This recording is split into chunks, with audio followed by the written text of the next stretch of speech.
Welcome to EALD lecture. Now, so far you have studied a number of speeches. As for today, you are going to look at the very first Australian speech, and it is known as Redfern's speech, delivered by Paul Keating. In this series of lecture, I'm going to give you a brief context to the speech, because in order for you to understand this speech, you need to have a little background. The background will help you to actually follow the speech, and it's easier for you to understand the context and also some of the terms used in this speech.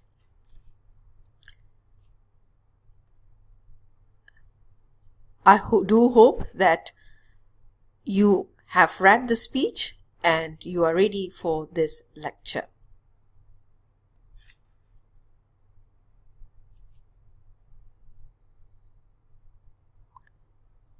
Since you have read the speech, what do you think about the speech? Is the speech interesting? Or you would say boring? I hope that you take it positively and would say that you have learned something from this first Australian speech. Now, in order for you to understand the orator or the person who presented, I will actually brief you a little info on Paul Keating. John Paul Keating is actually his name, was born on 18th January 1944. So how old is he now then? He is a former Australian politician who served as the 24th Prime Minister of Australia. He was in office from 1991 to 1996 as the leader of the Labour Party.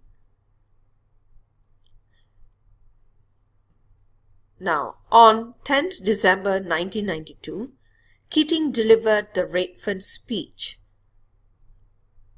on Aboriginal reconciliation. I'm very sure if you Google Redfern speech, you would actually get the whole speech. It's considered as one of the famous speeches in Australia, and you will know the reason later.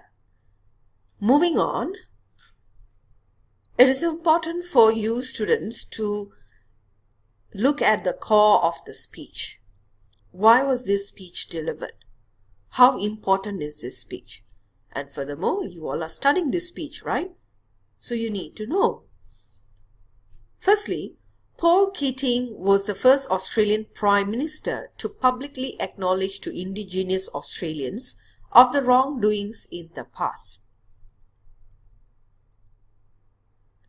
The impact here, when we say the wrongdoings in the past here refers to the impact of white settlement, which led to death and destruction on Indigenous people, culture, and society.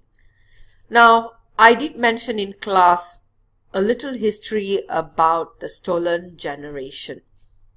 I do hope you could recall, and it is important for you to have that knowledge of stolen generation, because it leads to how this speech was delivered in 1992. So everything is interconnected. That is why one part of the speech, he did say that, we took the traditional lands and smashed the traditional way of life. We brought the diseases, the alcohol. We committed the murders.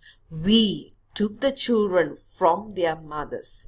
The sentence, we took the children from their mothers, actually here refers to stolen generations. So, after reading this speech and also with this information, you will realize that how the Indigenous Australians were treated in the past. Although it is their land, they were denied of their rights to practice anything related to their culture or way of life. Next, why Redfern? Keating's speech, which marked the launch of Australia's celebration of the coming of International Year of the World's Indigenous People. So there is a significance of him delivering the speech in that year. Why? Because it actually coincides with the International Year of the World's Indigenous People, to actually recognize them, to accept them, to really welcome them. Now, Redfern is actually the inner Sydney suburb, and for decades it had been the epicenter of Aboriginal. It is a remarkably a special place for the Koori culture in Australia's largest city. That is why you need to know that it was named as Redfern's speech because of the area where the speech was delivered. So remember, student, it is in Sydney. Alright. Now on that day when he delivered the speech, Keating's audience was a particular mix of elements. So they were indigenous and non-indigenous Australians. So they were there for a celebration, for a purpose.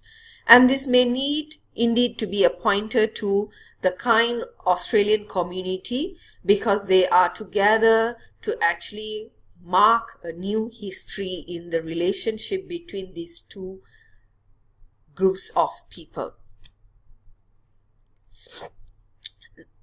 And also in the speech, there was a phrase named the Mabo Judgment. I'm quite sure you would have come across this term. The Mabo case actually ran for 10 years. The name Mabo is taken from the person Eddie Mabo. I hope that you have actually, did some research about Eddie Mabo, because it will help them in their your reading. Now, on 3rd June 1992, the High Court of Australia decided that terra nullius should not have been applied to Australia. Now, what does this mean? Alright, indirectly, the court actually recognized that Aboriginal and Torres Strait Islander peoples have the very rights to the land, rights that existed before the British arrived and can still exist today. So in other contexts, this is actually a law, alright, where the High Court of Australia finally accepted or recognized that the land belongs to the Aboriginal and Torres Strait Islander peoples. Now, it seemed that Mabo decision was a turning point for the recognition of Aboriginal and Torres Strait Islander people's rights.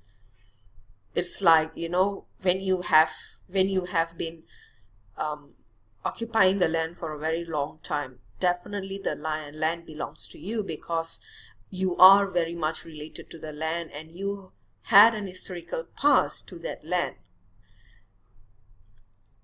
Australian Parliament actually moved a step further by passing the Native Title Act in 1993. But sadly, Eddie Mabo didn't live long to see this materializing. Now you may ask, what is this Native Title Act? So class, native title is the legal recognition that some Aboriginal and Torres Strait Islanders peoples have rights to and interest in certain land because of their traditional laws and customs. So it is very important that you realize from this Mabo judgment, the indigenous Australians have been accepted, and they now have the credit, they have the power to call their land, alright, to say that the land belongs to them.